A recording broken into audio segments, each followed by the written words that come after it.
Hey, everybody. Thank you for tuning into the Stuff I Heard podcast. I'm your host, Josh Peak. Hope everybody's doing well. Today is the 10th of June, 2020. This is the year that never ends. This is the year of the ever impending next catastrophe, and sponsored by Band-Aid and Vaseline. And no, it's not sponsored. There's no sponsorship. The only sponsorship I have, honestly, is just the thing that plays in the middle of the podcast that says, I recorded this using Anchor, blah, blah, blah, blah. You guys know, you hear it. So anyway, I, middle of the week, not much going on, been working my tail off. I know in the past I've talked about being on a reduced work schedule and I had all this extra free time. And I think I was at one point putting out 4 podcasts or 5 podcasts a week. Now I'm back to a full work schedule and going 100 miles an hour in all directions. This past Monday, I had to go to work for a 16-hour day, or just under 16 hours.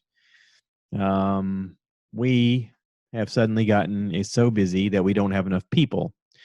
Now, here's the thing. We technically have people laid off, but we can't exactly have them back at work yet because there's a rotation schedule. And I don't exactly understand why. Like, I'm not in a management position. I'm not in those conversations. I can't exactly make those calls.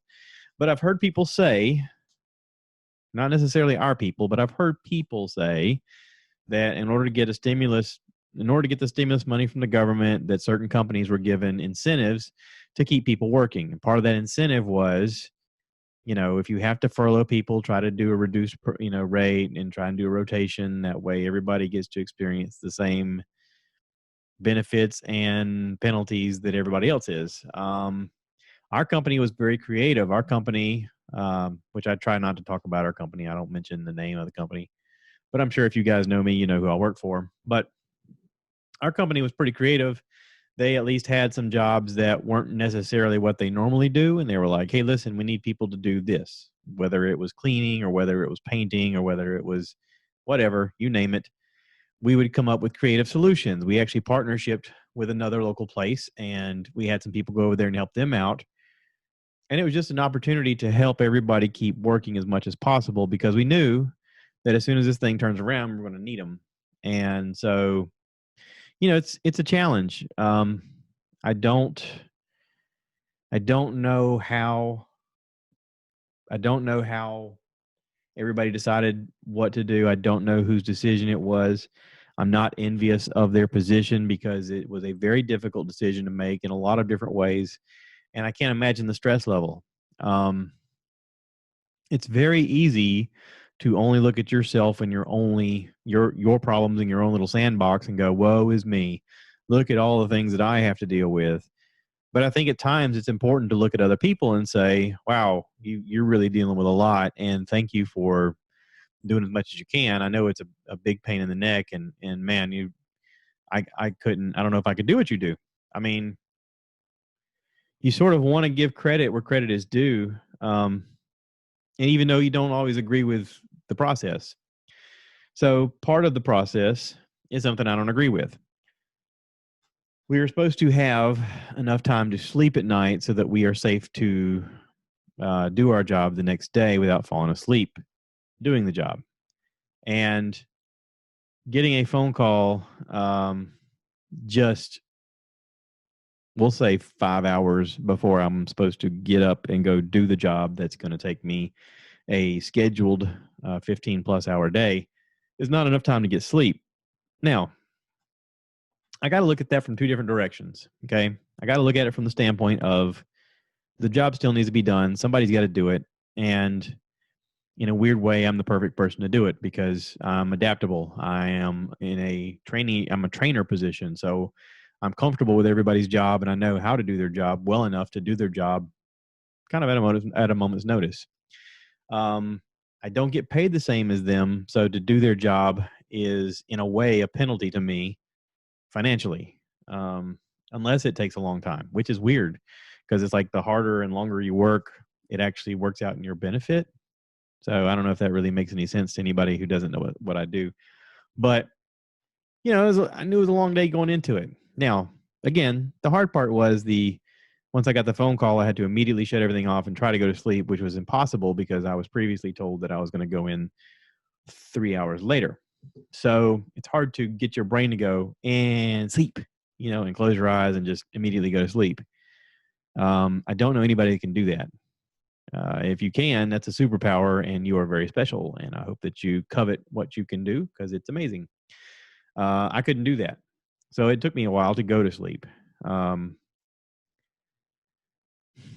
I got 4 hours of sleep and then I worked a very long day the next day, and it made it very hard to stay awake towards the end of my day, which was very dangerous. And if something were to happen to me, there would have been a logistical battle and a conversation would have come up where someone would have pointed out that I was not given enough time to rest.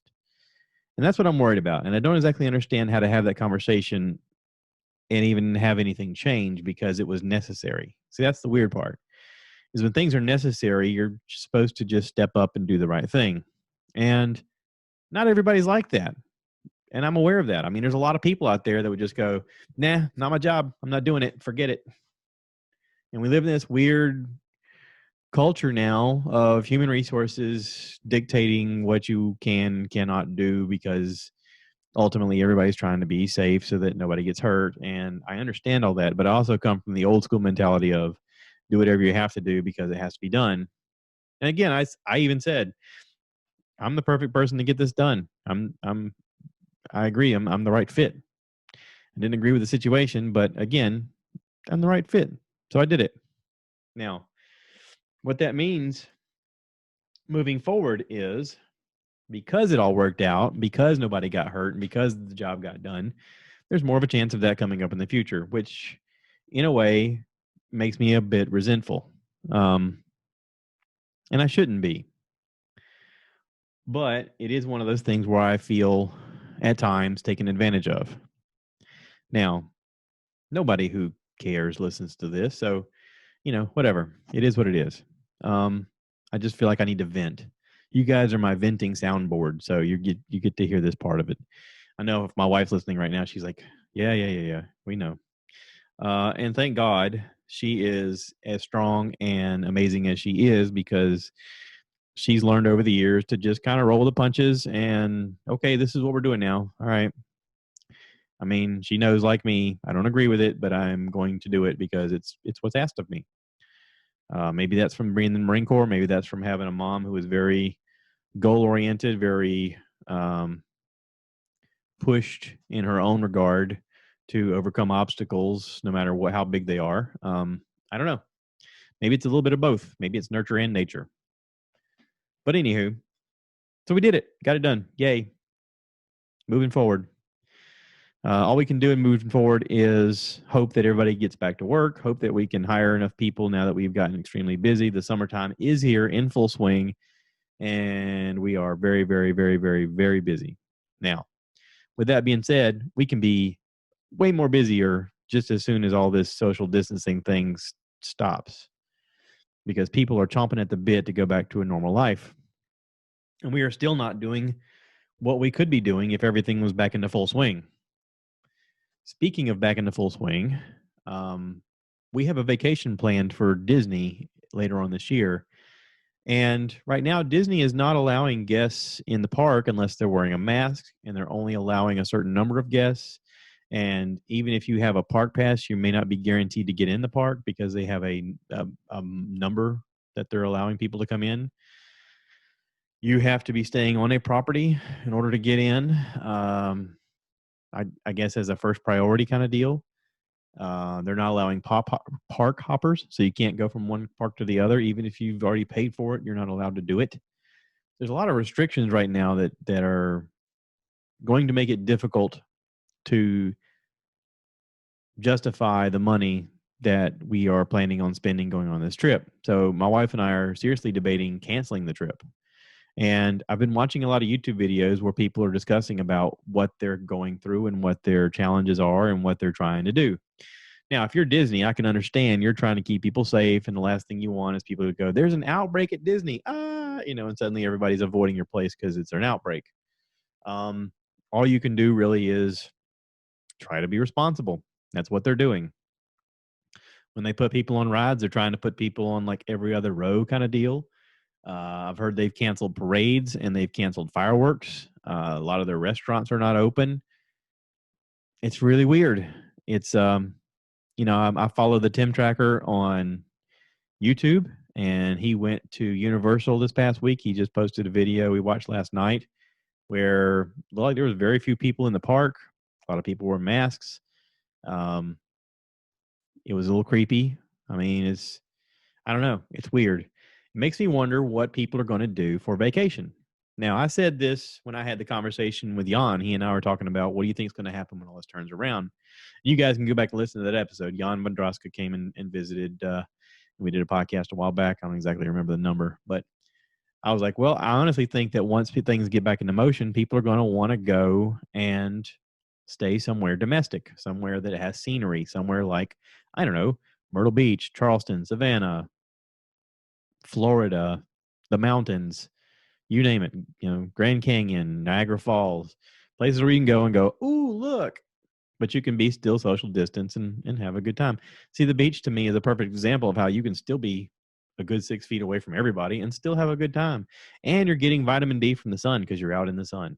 I mean, I hope everybody's still using sunscreen because, listen, sunscreen is still important so you don't get skin cancer. I'm looking at my face with the light that I have up here and I can see all the skin damage on my forehead. And I know this comes from years and years and years of me going, nah, I'm fine. I'll never have any problems. And now I look at my face in HD light and I go, wow, should have used sunscreen, which I am using sunscreen now. I'm using it all the time. I really like the Neutrogena Beach. They make a 70 Beach that's actually really good. As long as I wear that, I don't get sunburned. I mean, I can apply once and I don't even need to reapply. It works great. It's a good product. They're not a sponsor. I'm just telling you that's what I use. That was what the dermatologist I saw about my face. He was like, "This is what I use," and I was like, I like an endorsement from the guy that's the doctor telling me about my own skin condition. But anyway, so the beach, I mean, why not? We live here near Myrtle Beach. I can see it being extremely popular. I mean, why not? I got an advertisement in my emails about Sandals Resort offering up special deals right now. Because of course they need visitors. I mean, think about the fact that the cruise industry right now is down. So these islands that normally support visitors showing up on a regular basis, hopping off the boat and spending money, has nobody right now. And they're probably really hurting for money. Tourism was their number one industry. Now there's none. So what are they doing for money? If you have a resort like a Sandals Resort or beaches, I mean, there's a bunch of different ones out there. You can get onto the property and I can see how they can still social distance you and you can still have a good time and still be out in the sun and, get to enjoy the natural habitat of the island. I mean, it's a beautiful place, these pristine beaches and whatnot. I mean, I would think that would do great. I don't know. What do you guys think? I mean, what would be your ideal vacation right now? Like if you were still trying to be safe and still trying to have a vacation with your family or with your loved one, where would you go? Would you go to the mountains? Would you go, I don't know, Niagara Falls? Would you go overseas? I mean, there's a lot of people right now that are afraid to get on planes because on planes you have to wear the masks, you know? And I don't know about you, but I get claustrophobic wearing my mask. I like it. I mean, I like the one that Cheryl made me.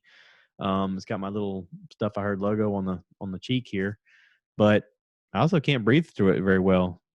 It get pretty hot pretty quick, and I can't imagine spending all day doing it. I do not want to go to Disney wearing a mask. I don't want to be on rides where I'm like, yeah, this is so cool. I mean, really? I mean, part of the fun of going to Disney is taking the picture with you smiling next to Mickey Mouse and going, look, it's Mickey Mouse. I mean, that's part of it. And the fireworks, come on.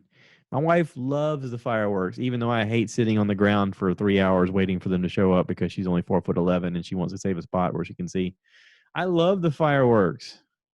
I wish they had like a better viewing situation for short people. Disney, if you're listening to this, Disney's not listening to this. Disney, if you're listening to this, we need a short person viewing area for my wife. I'm just throwing that out there, just saying. But they're not doing that because they don't want to risk everybody being all crowded up together, which you're going to be crowded together at a fireworks show at Disney. Everyone I've ever been to, no matter where we're at, there's always a family of people that shove my wife out of the way and get in, and then this 6'5" dude stands in front of her and he has a camera up above his head like this, and she's like, "Really, really? I can't see anything."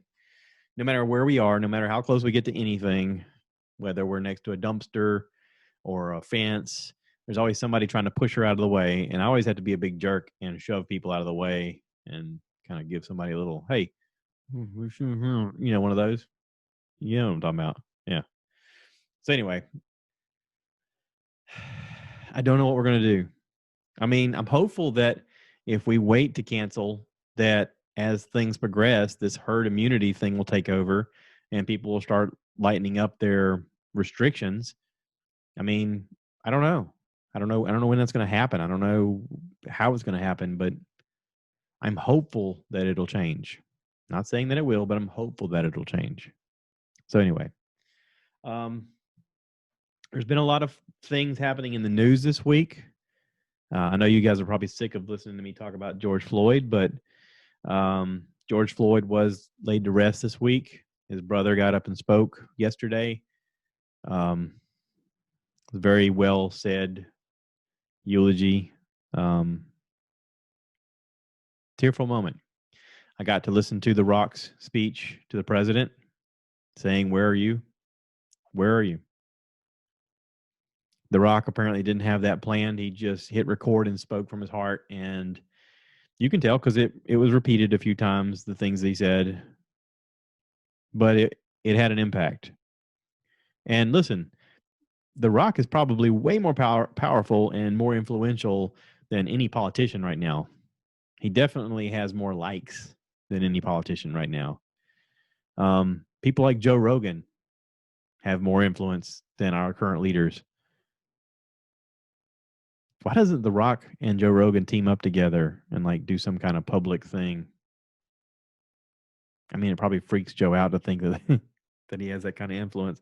I know it'd freak me out if suddenly people were like, "What does Josh think?" Oh, geez, I don't want to even think about that. Just the idea of that makes me crazy. But I mean, I know there are people like that. I know that here's the thing: is the more that you have a voice, the more you have a responsibility. And I'm sure that The Rock felt that way, and I'm sure that Joe feels that way. Where our president seems to be oblivious to joining his people in mourning. I said it once before, and I'll say it again. We elected a jerk because we thought a jerk was the right guy for the job, and now the jerk's acting like a jerk, and we're all pissed off at him for being a jerk. And he's still being a jerk. I mean, there's a video online of a riot police crew pushing down a 75-year-old white dude, and he hits the concrete and cracks his head, and you don't see him move. And two of the guys that pushed him, one of them goes to help him up, and the other guy picks the dude up and goes, "No, leave him," and they walk right past him. And then Trump says, "Oh, he's working for Antifa. He's an operative. He's trying to block their signals." Really? Dude? Really?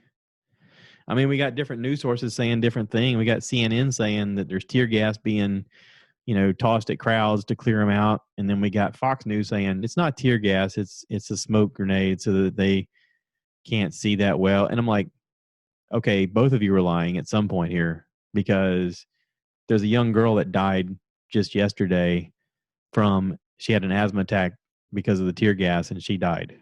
Young white girl who was protesting peacefully.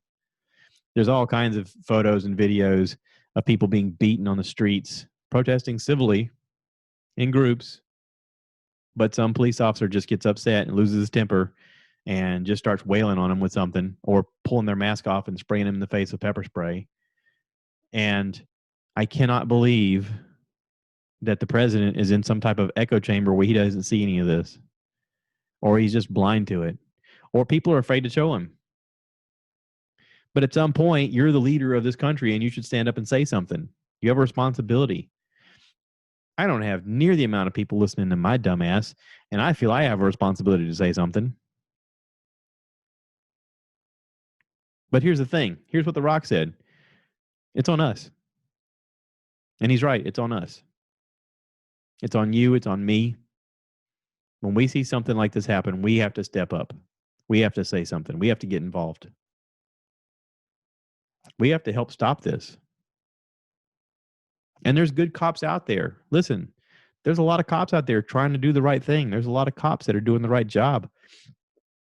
I would say probably 98% of all the cops out there are trying to do the right job.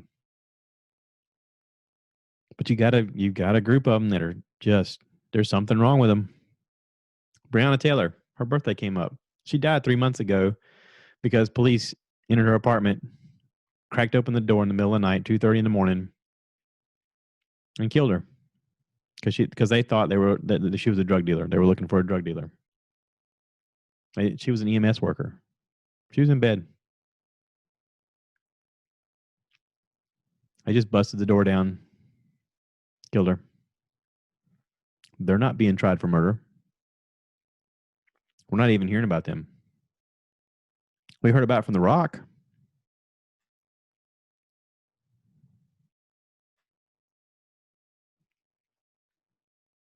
Our country needs to be healed.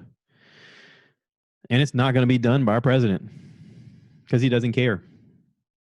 It's going to happen because of us. Listen, the same way that I talked about building a community, growing your community, is the same way we're going to have to take care of one another. This is sort of like being in an abusive relationship with I don't know, let's just imagine that you've got an abusive stepdad who may be on coke and maybe drinking a lot. Maybe he comes home swinging because he's in a bad mood, and it's up to you and your siblings to kind of bond and be like, listen, I got you. We're going to stay out of his way. Okay. Try not to say nothing to piss him off. And if he does get crazy, you're like, listen, come with me. I'll get you ice cream, and you get him out of the house.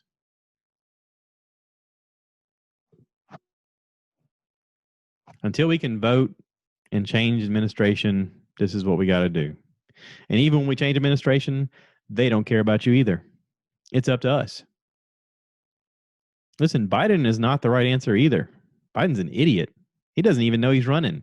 There's video of him saying, I'll do everything I can to defeat Joe Biden in the next presidential election. You are Joe Biden, dummy. He went on national radio and said, if you don't vote for me, you ain't black. There's video of him giving public speeches where he's like, I think that poor people should have just the same opportunity as white people. What?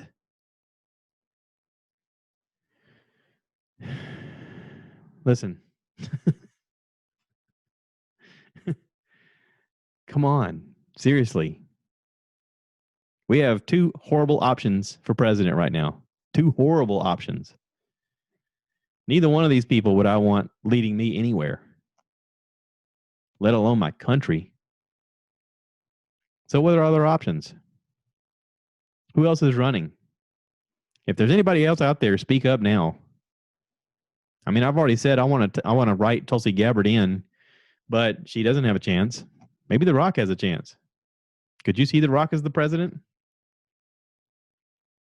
How bad could it be compared to what we got? How bad could it be?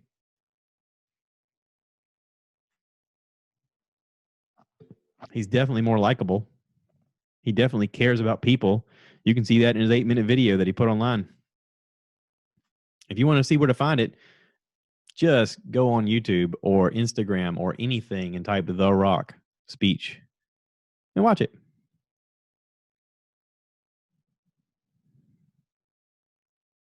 There's a lot of people right now upset.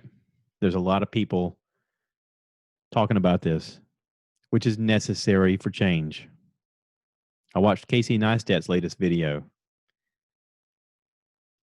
Same sentiment. This has to change. Enough is enough.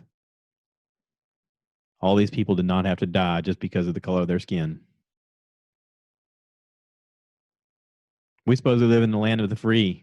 Opportunity is out there. Opportunity is out there unless you don't look like me.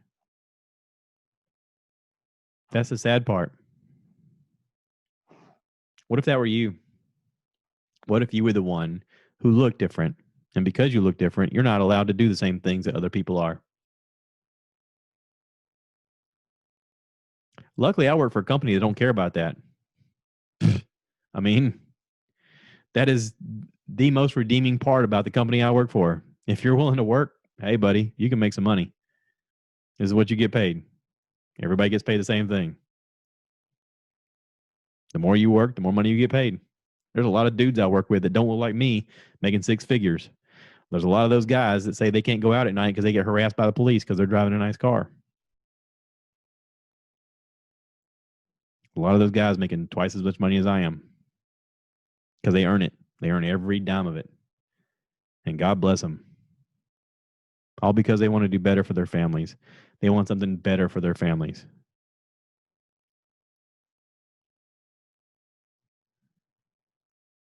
So when is our systematic government and police force going to treat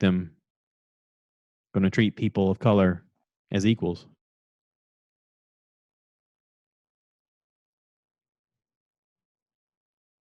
When are cops going to be properly trained on how to detain someone without killing them?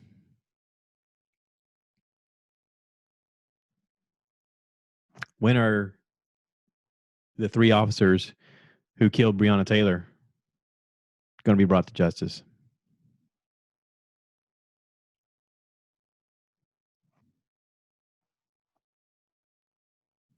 There's a lot of questions that need to be answered. There's a lot of people that need to do their job. There's a lot of people that need to go outside of their normal bounds of what they think they should do to help. There's a lot of people who feel uncomfortable, who don't want to get involved. Sorry, it's time to get involved. It's time to take the next step.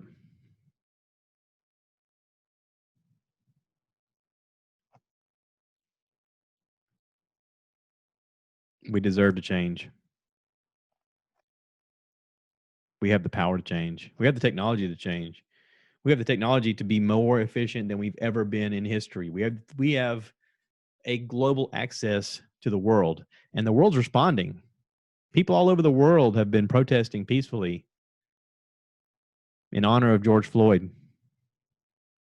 All over the world, different governments, different speaking people. People don't even speak English. Marching, protesting, saying it's not right. The world is paying more attention than our president is.